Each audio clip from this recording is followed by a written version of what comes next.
మీ మఠం పేరేం పేరు? మీ ఊర్లో మఠం పేరేం పేరు? మా మఠం పేరు వీరధర్మజ పీఠం. వీరధర్మజ స్వామి నా పేరు. ఇది వీరధర్మజ. వీరధర్మజ. ఈ వీరధర్మజ అని చాలామంది కూడా అందరూ వీరబ్రహ్మేంద్ర స్వామి అంటారు. వీరబ్రహ్మేంద్ర స్వామికి 32 నామాలు ఉన్నాయి. ఆ 32 నామాల్లో రామధర్మజ, వీరధర్మజ అని 2 అంశాలు బయటకు వస్తాయని చెప్పారు. మా నా తాతగారి పేరు వీరయ్య. మా నాన్నగారు నాకు పెట్టిన పేరు వేరు. అవన్నీ ఈ ఆధ్యాత్మికంలో పీఠాధిపత్యాన్ని వహించినప్పుడు ఇవన్నీ మీరు అవగాహించుకోవాలని నాకు వచ్చింది. నాకు ఎవరో కావాలని పెట్టుకుంది కాదు, ఇది కాదు. నేను 47 సంవత్సరాలలో నేను 7 సంవత్సరాలుగా ఉన్నప్పుడే హనుమాన్ దీక్షలో ప్రయత్నం చేసిన. అప్పటి నుంచి అందరితో వాదిస్తూ, వేధిస్తూ, శోధిస్తూనే ఉన్నా. చివరికి నాకు దొరికింది ఏంటంటే పరమ పవిత్రమైనటువంటి గ్రంథం ఏదైనా ఉంటే, సామాన్యునికి అర్థమయ్యే భాష ఏదైనా ఉంటే అది కాళికాంబ సప్తశతి 700 పద్యాలు, వీర కాళికాంబ శతకము, కాళీ మకుటకందము, సిద్ధగురుబోధ, కాలజ్ఞానము, కాలజ్ఞాన తత్వాలని 7 ఉంటాయి. ఈ 7ని ఎవరైతే సాధిస్తారో, శోధిస్తారో వాళ్ళందరికీ పరిపూర్ణమైనటువంటి నా దీవెన ఉంటుందని చెప్పారు. నేనేమంటున్నానంటే, నేను మొట్టమొదటి ఇంటర్వ్యూలో మీతోనే కూర్చున్నా. అది 2013లో. అది కూడా ఊరికేనే ఏదో జాతకాలు చెప్పడానికి రాలే. 14 సంవత్సరాల నుంచి తెలంగాణ ఉద్యమం నడుస్తుంది. అసలు ఈ తెలంగాణ వస్తుందా సస్తదా నాయనా జర చెప్పు. కాలజ్ఞానాన్ని ఆధారంగా చేసుకొని అడిగితే నేను ఒకటే మాట చెప్పాను, 7 ఊర్లకు ఒక ఊరు ఏకాంతం అవుతుంది అని చెప్పాను. అది ఉత్తరాయణంలో వస్తుంది అన్నాను. ఉత్తరాయణం అంటే జనవరి 14 నుంచి జూన్ 15 లోపు, జూన్ 2వ తారీఖు నాడు తెలంగాణ వస్తుందని చెప్పిన. 13లో చెప్పిన, 14లో ఒక సంవత్సరం ముందు వచ్చింది. పక్కా వస్తుందని చెప్పడం జరిగింది. ఉత్తర భారతదేశంలో యుద్ధాలు జరుగుతాయని చెప్పిన, అది ఇప్పుడు యోగి చేసే కార్యక్రమాల వల్ల వస్తాయి. భారతదేశానికి 2వ రాజధాని హైదరాబాద్ అయితే అని చెప్పిన, ఉత్తరం వారు తల్లి దక్షిణం వచ్చేరు, ఉల్లమిల్లా తల్లడిల్లేనుమా, నెల్లూరు సీమంత నిర్మాలమయ్యేను, దుగ్గిళ్ళ గగ్గాని కమ్మేను అన్నాడు. దుర్గమ్మ ముక్కుపోకు నీళ్ళు వస్తాయని చెప్పాడు. మొన్న వస్తేనే చంద్రబాబు ఆగమాగం అయిపోయాడు. పుట్టుకున్న పైదాకు వస్తే ఇప్పుడు కట్టే సెక్రటరీ ఉండదు, ఆ దుర్గమ్మ గుడి కాడ ఉండదు. ఆ రోజు మీరు విజయవాడ రాజధాని అయితే అమరావతి అవుతుంది ఏం చెప్పదు. గోల్కొండంత పట్టణం బెజవాడ, గోల్కొండంత పట్టణం అయితే కాలజ్ఞానం రాయబడి ఉంది. బెజవాడ అంటే ఏంటిది? కేవలం అమరావతి అనొద్దు. అమరావతి చుట్టూ ఎక్కడ ఉందో ఆ రేడియస్ చూసుకొని ఆ ప్లేస్ని వాట. రేపు పొద్దుగల నీళ్ళు వచ్చినప్పుడు ఒకసారి మునిగిపోతే ఈ ఫైల్ అని కథమైపోవాల్సిందే. అందుకే కాలజ్ఞానం ప్రకారం జరుగుతాయి. కాలజ్ఞానాన్ని చంద్రబాబు అనుసరించకపోయినా, ఇక్కడ కేసీఆర్ అనుసరించకపోయినా, ఇటు రేవంత్ రెడ్డి అనుసరించకపోయినా, ఇంకా ప్రపంచ నరేంద్ర మోడీ గారు అనుసరించకపోయినా, యోగి గారు అనుసరించకపోయినా, మీరు అనుసరించకపోయినా, నేను అనుసరించకపోయినా అది జరుగుడు మాత్రం గ్యారెంటీ. ఇది పక్కా. త్వరలో మళ్ళా 3వ ప్రపంచ యుద్ధం 2036లో వస్తుంది. మీకు చెప్పిన వీరబ్రహ్మేంద్ర స్వామి వారు ఒక ఫైనల్ విషయం చెప్పమన్నాడు అందరికీ. 5000 మీద 10 అవనీంద్రుడు దివి కేగేనుమా. బాగా వినండి ఇది. 5000 మీద 10 అవనీంద్రుడు దివి కేగేనుమా, సైదపేటలో ఉన్న సాయేబులందరూ సమరంబున సమసేరు అన్నాడు. 5012 అంటే 2012లో ఒక మహాత్ముడు వస్తాడు. అతను ఛాయ్ వస్తాడా, ఛాయ్ తయారు చేస్తాడా, ట్రైన్లో పనిచేశాడా తర్వాత విషయం. ఈ ప్రపంచాన్ని ఏకం చేయడానికి వస్తాడు.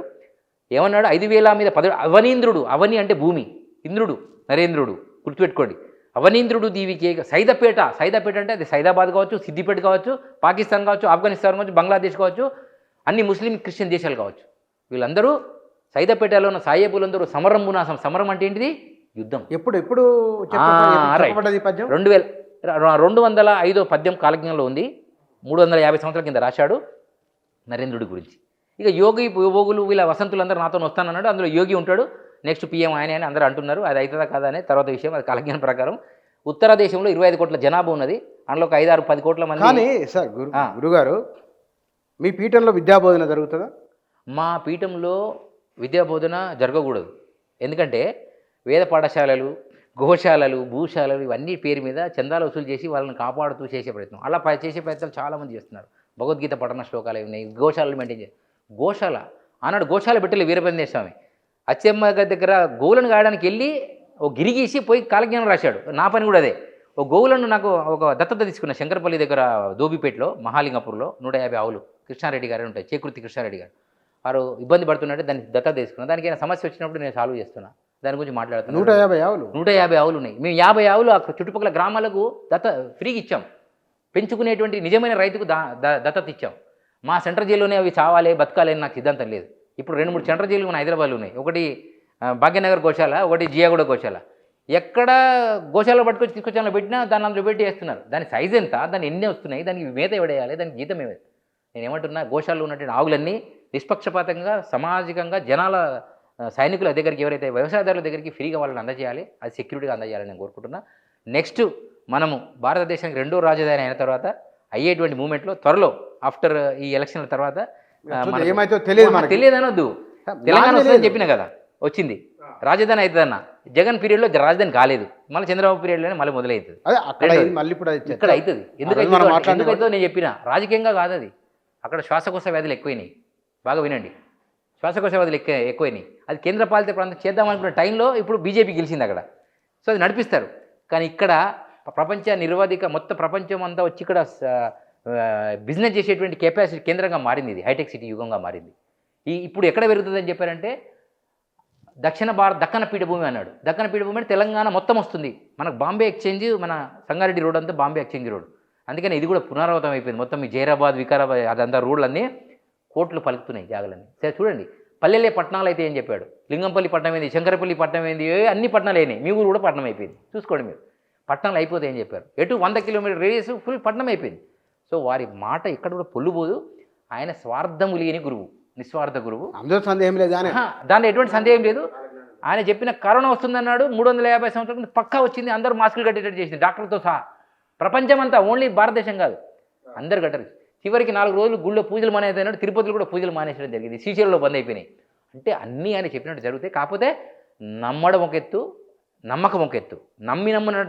నమ్మకున్న దుమ్ము పాలవురు అన్నాడు. మీరు అన్నారు, కోతి పిల్ల రీతి గురువుతో నుండిన శిష్యునకు చింత చేటు రాదు, నమ్మకున్న దుమ్ము పాలవుదురు. నువ్వు నమ్మితే నీకు లెక్క కనబడుతుంది, నమ్మకపోతే నీకు లెక్క కనబడదు.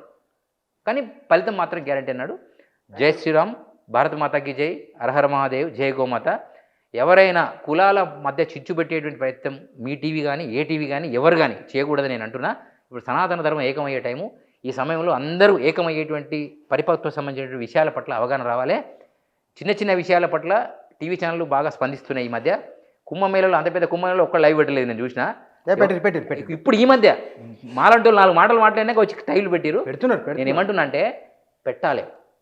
మొత్తం భారతదేశం అంతా అక్కడ పోయి కూర్చుంటే మీరందరూ హైదరాబాద్. వాస్తవానికి మనం ఎప్పుడైనా, నా రిక్వెస్ట్ ఏమిటంటే, ఏదన్నా ఉంటేనే దాని మీద చర్చ వస్తుంది, అంతే. లేనప్పుడు డిస్కషన్ ఎందుకు వస్తుంది? రైట్, అయిపోయింది. ఇంకేముంది, నువ్వు చేసే పనిని బట్టి ద్విజత్వం వస్తుంది తప్ప, నువ్వు చదువుకునే సంస్కారాన్ని బట్టి నువ్వు కలెక్టర్ అవుతావు, రాజు అవుతావు, నువ్వు క్లర్క్ అవుతావు, నువ్వు శుప్రాష్ అవుతావు తప్ప నీ యొక్క జ్ఞానానికి అక్కడ ఇస్తుంది. బ్రహ్మజ్ఞానం ఉన్నాడు బ్రాహ్మణ్ అని చెప్తున్నాం. బ్రహ్మజ్ఞానం నాకుంటే నేను కూడా బ్రాహ్మణే. వాల్మీకి ఉన్నాడు, అందరినీ చంపినోడు, అంగుళీయ కూడా ఆయన. మరి ఈరోడు మనం అంతా వాల్మీకి రామాయణం ఎందుకు వింటున్నాం? అట్లానే మనం అంతా దృష్టిలో చూడాలి. సామాజిక వర్గాలు ఏమైనా వాళ్ళ యొక్క, ఇప్పుడు మాదిగలు ఉన్నారు, వాళ్ళు మహారాజులు అనమని చెప్తున్నారు, రైటే కదా. మహారాజు అనండి, తప్పేముంది. అంటే ఏమైనా అది కూడా మాటనే కదా, అనండి, తప్పేముంది. వాళ్ళు కూడా కోరుకుంటున్నారు మహారాజు. మన సామాన్యుడు కూడా వాడు రాజు అని చెప్తే వాడు సంతోషపడతాడు. నేనేమంటున్నా అంటే, ఇలా శివాజీ సామాన్యుడు, కానీ శివాజీ మహారాజు అయ్యాడు. గుర్తుపెట్టుకోండి, శివాజీ మహారాజు, ఛత్రపతి శివాజీ మహారాజు అయ్యాడు. ఆయన గురించి చాలా సంఘాలు వస్తున్నాయి. ఆయన గురించి ఇప్పుడు హాలిడే కావాలని అందరూ కొట్లాడుతున్నారు బయట. మనము కావాలి, వీరబ్రహ్మేంద్ర స్వామి వారు ఈ భూమి మీదకి వస్తాడు, మన ఇద్దరం చూస్తాం.